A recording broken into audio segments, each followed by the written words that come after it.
Senhoras e senhores, mais uma vez sejam todos muito bem-vindos a mais um episódio da TV Rally. Meu nome é Marcelo Nunes, sou coordenador da equipe de comunicação do Rally da Safra 2023 e no episódio de hoje teremos mais sobre a segunda equipe de visitas, mais do evento regional em Cascavel e mais um episódio da série 20 anos na estrada. E ainda mais um episódio do nosso ABC do Agro. Com patrocínio de FMC, Santander, OCP Brasil, Prometion e Soitec, a TV Rally está no ar.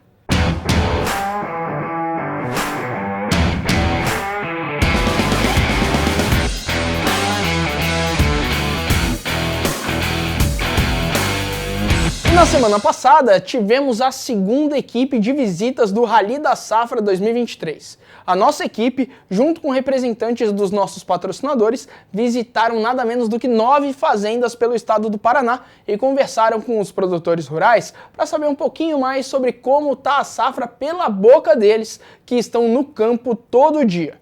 Contando um pouco mais do que eles viram, o nosso analista Henrique Eggers gravou um vídeo resumindo um pouco dessa semana. Fala aí, Henrique. E o Rally da Safra nessa semana percorre o Paraná, região norte e oeste. A equipe de visitas então visitando produtores das cidades do Maringá, Campo Mourão, Cascavel.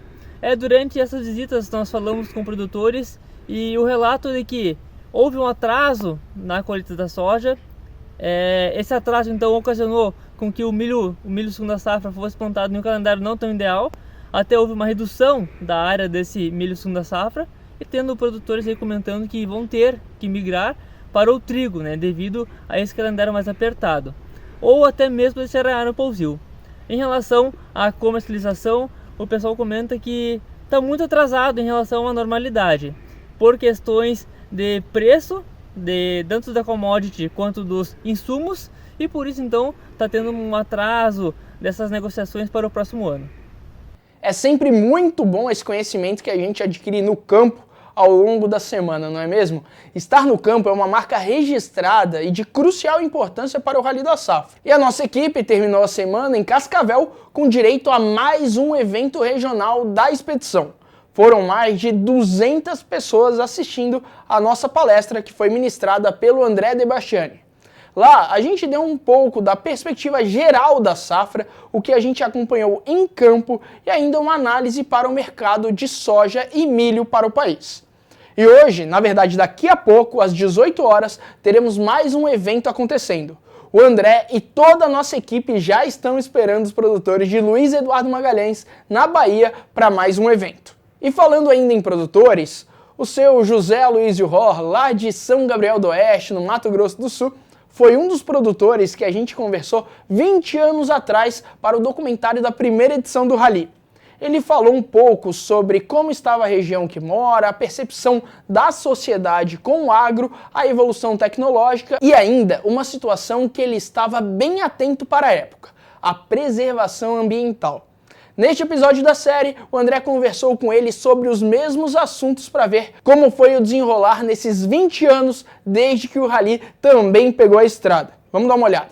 A gente voltando um pouco no tempo, então, naquela entrevista que o senhor deu pra gente, eu acho que ela foi em 2003, que você deu pra gente, uma das primeiras edições aí do Rally, e a gente assiste em conjunto essa entrevista e depois a gente retoma a nossa conversa. Eu acho que a sociedade ainda vê um pouco com o sentimento de que o agricultor ele é um destruidor da natureza, que o agricultor ele só sabe depredar, que o agricultor usa defensivo, venenos demais, que contamina. E não é nada disso.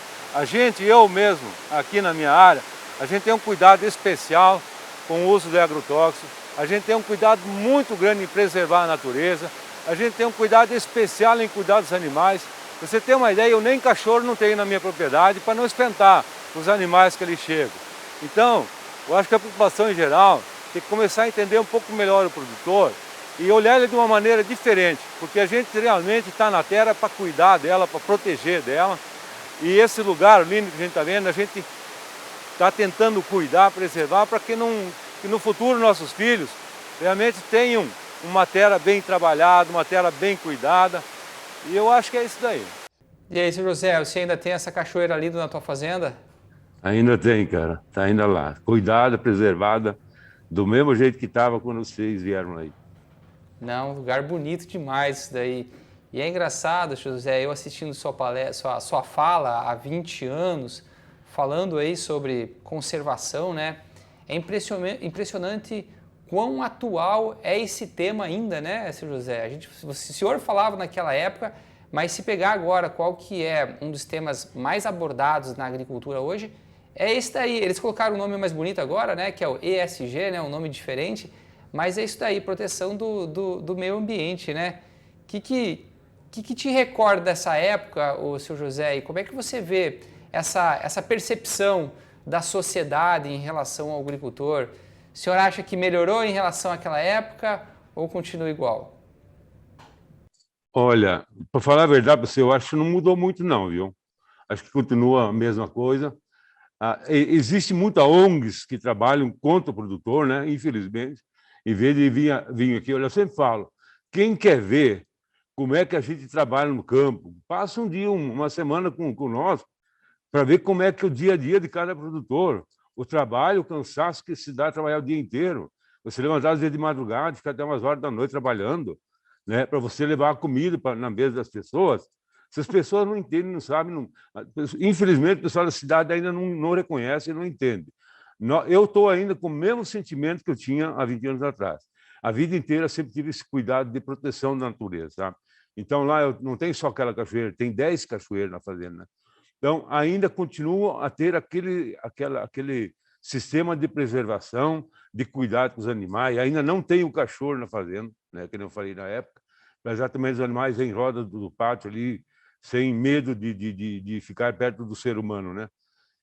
Mas eu acho que falta mais campanha, sabe? Eu acho que o governo, nós, produtores, através do sindicato, através da CNN, podia trabalhar mais com o povo em cima de propaganda, demonstrando e mostrando para a população e para o mundo também do cuidado que nós temos hoje, não é como era antigamente, né? Hoje, por exemplo, os filhos jovens que estão tocando as propriedades dos pais, eles aprenderam a ter consciência, às vezes, muito melhor que os pais no passado. Meu pai, no passado, não tinha esse pensamento de cuidar e preservar, né? Tanto é que nós temos hoje na propriedade lá uma área lá de preservação que eu briguei com meu pai para deixar. Se fosse ele tinha derrubado tudo, né? Então, esses jovens, eu passo essa ideia para os meus netos, eu passo essa ideia para minha filha, e de que nós temos que cuidar e preservar. Eu compartilho muito da sua visão, José. Inclusive, se a gente tivesse fazer um comparativo em relação a 20 anos atrás, em relação a agora, hoje a gente cuida ainda mais das nossas propriedades, cuida ainda mais das nossas águas, das nossas florestas, dentro da propriedade agrícola, porque de fato existe uma conscientização muito maior. Eu acho que o senhor era muito um visionário na sua época de ter essa percepção muito clara naquele momento. Mas hoje isso é algo que vale para todos os produtores. Todos os produtores, hoje a gente conversar sobre conservação ambiental, todos eles têm plena consciência que é algo muito importante. E ainda fazendo um paralelo daquela época para cá, algo que evoluiu muito foi o quanto a gente produz, né? O quanto tecnologia a gente colocou e emprega hoje no dia a dia das nossas fazendas. Mas se nós olharmos em termos de percepção da sociedade geral em relação ao agronegócio, de fato não mudou muito não do que era aquela época. E daí eu te faço uma pergunta, José. É possível conciliar agricultura de alta tecnologia, alta produtividade com preservação ambiental? Mas posso te afirmar que hoje é muito mais fácil que no passado, porque a evolução foi muito grande, né? Porque eu praticamente me criei na roça de pequeno, no tempo era da enxada, da foice, né? Então, do arado de boi, se você olhar isso hoje, não existe mais o negócio de arrar a terra. Então, o plantio direto foi uma evolução muito grande, viu? Mas muito grande mesmo. Aqui nós tínhamos muito problema de erosão. E com o plantio direto, acabou esse problema de erosão. As matas estão mais protegidas, os córregos mais protegidos. E essa consciência hoje está muito maior que no passado. E a evolução foi muito grande em simples de equipamento, de maquinário. A própria genética melhorou muito, né? Então, eu acho que foi assim uma revolução de 20 anos para cá, foi para mim, na idade que eu estou, foi até assustador, sabe? Sem dúvida alguma. Agora, não é só a questão ambiental que preocupa o produtor hoje, né? É a questão também social, porque de uma certa forma a condição de vida hoje dos trabalhadores da fazenda mudou. A condição de vida do entorno das fazendas também melhorou muito, tanto que se a gente pegasse os municípios com maiores IDH, né, que Índice de Desenvolvimento Humano do Brasil, são municípios agrícolas. E daí eu pergunto para o senhor, como é que está a vida ao entorno da fazenda, aí em São Gabriel do Oeste, depois de 20 anos? Ela melhorou para a população ou não? Melhorou foi muito, mas muito mesmo. Porque, assim, hoje o funcionário ele ganha muito bem, porque a gente não dá só o salário para o funcionário. Além de ele ter um ambiente bom para morar, né, ele tem um salário bem reforçado, que é o salário da comissão que a gente dá sobre a produção. Eu hoje, no meu funcionário lá, ele ganha comissão sobre o milho plantado e sobre a soja, além do salário que ele tem. Então, ele tem assim, a vida dele melhorou muito, sabe? Melhorou muito, assim, no aspecto de porque eu também fui peão, já fui empregado na minha vida, né? Na minha época, você ganhava um salário, nada mais, né? Hoje não, hoje o funcionário que mora na fazenda, que participa na fazenda, ele ganha comissão, uma comissão muito boa, né? Então, ele tem um estado de vida também bem melhor como tinha no passado. Pois é mais uma grande evolução, né, dentro desse pilar de sustentabilidade, né, que a gente olha para o lado econômico do nosso negócio agrícola, olhamos aí para a questão ambiental e também para o lado social, que é importante. E eu, como senhor, não tenho dúvida alguma, não, que o agronegócio brasileiro ele evoluiu com esses 3 pilares de sustentabilidade que são muito importantes, econômico, social e ambiental. E eu acho que, claro, né, senhor José, o senhor até comentou, isso só foi possível também porque a agricultura, de uma certa forma, trouxe tecnologia, trouxe inovação para o seu dia a dia. Antes, a gente colhia 50 sacos, era um absurdo, era uma maravilha. Hoje nós estamos colhendo 80, 90 sacos de soja, estamos colhendo milho de 140, 150 sacos, estamos plantando em milho em 100% da propriedade, coisa que naquela época era impensável. Então, houve uma revolução tecnológica que, de uma certa forma, ela propiciou com que a gente avançasse também na questão ambiental e questão social, não foi? Aqui em São Gabriel, eu moro aqui em São Gabriel do Oeste, né? A renda per capita aqui é muito alta, sabe? Então, a cidade que evolui de dia é assustador o que a gente vê onde tem a agricultura e o agronegócio trabalhando, como que a cidade cresce, a população fica melhor, toda a cidade melhora, né? O ambiente fica melhor.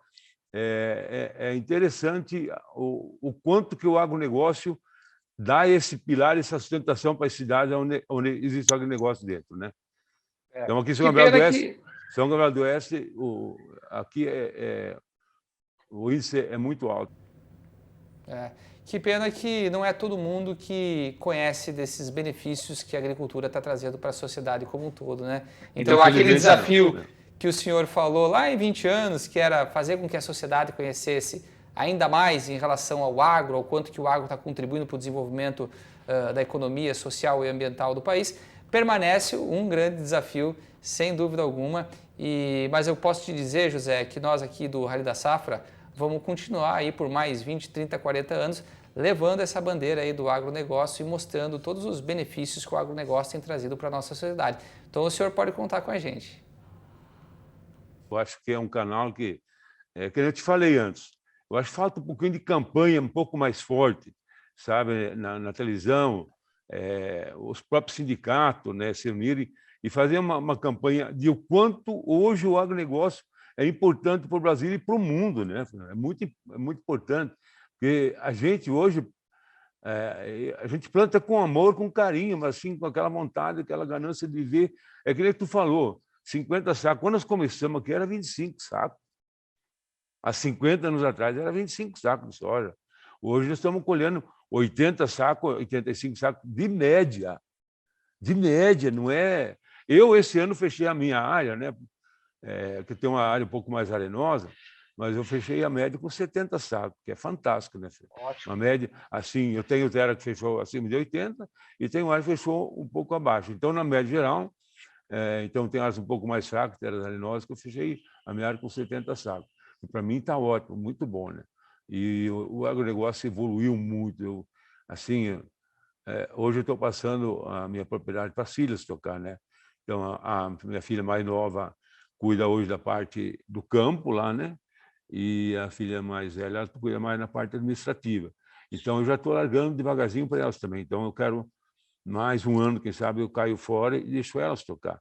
Aí elas me dão uma renda para mim poder usufruir um pouco mais do restante da minha vida que eu tenho, né? Isso mesmo, nada mais justo, José, e espero que suas filhas continuem aí tão visionárias quanto o senhor foi aí há 20 anos, quando a gente conversou com a gente.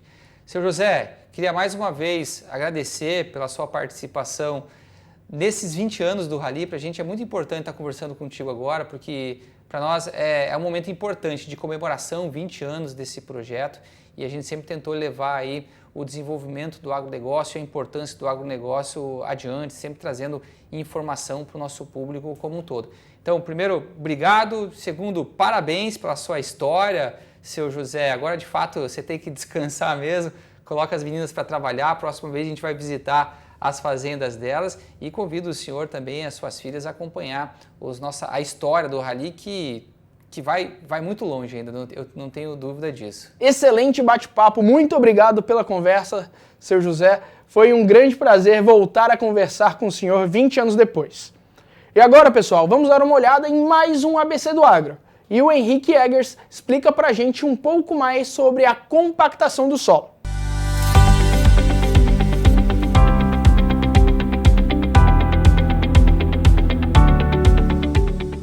Redução dos espaços livres e da absorção de nutrientes pelas plantas. Esses são alguns impactos gerados pela compactação do solo. Em poucas palavras, a compactação do solo é o aumento da densidade do solo e a redução da porosidade, que pode gerar uma significativa perda de produtividade da lavoura. É causada pelo uso incorreto de máquinas e implementos feitos pelo homem. E acontece quando o solo é submetido a um grande esforço ou uma pressão contínua que expulsa o ar dos poros e rearranja as partículas. Existem 3 maneiras para identificar a compactação do solo na lavoura: com o teste laboratorial, com o uso de penetrômetro ou com a abertura de trincheiras. O método laboratorial é o mais preciso, mas ao mesmo tempo é o mais trabalhoso, já que é necessário coletar amostras de solo em cilindros para análise física. O mais comum é o método do penetrômetro. Ele mede a resistência do solo a partir de uma haste metálica. É uma avaliação indireta, já que é determinada pela pressão exercida ao perfurar o solo. E a abertura de trincheiras, que é um método de diagnóstico direto na lavoura ou em um ponto específico. O nome já dá um spoiler de como é a metodologia, né? A partir de uma trincheira no solo, o próximo passo é perfurar a parede até encontrar a camada com maior resistência e então medir a profundidade para planejar as estratégias de correção. Para corrigir o solo compactado, existem alguns métodos também. A subsolagem é o processo agrícola que usa o subsolador e mobiliza o solo para quebrar as camadas compactadas ou adensadas. Com as grades, o objetivo é romper os blocos de terra e nivelar o terreno. E a rotação de culturas, que é considerada a atividade mais benéfica e ajuda a diversificar o sistema de produção. E assim a gente termina aqui mais um episódio da TV Rally. Na semana que vem tem mais. Até mais, pessoal!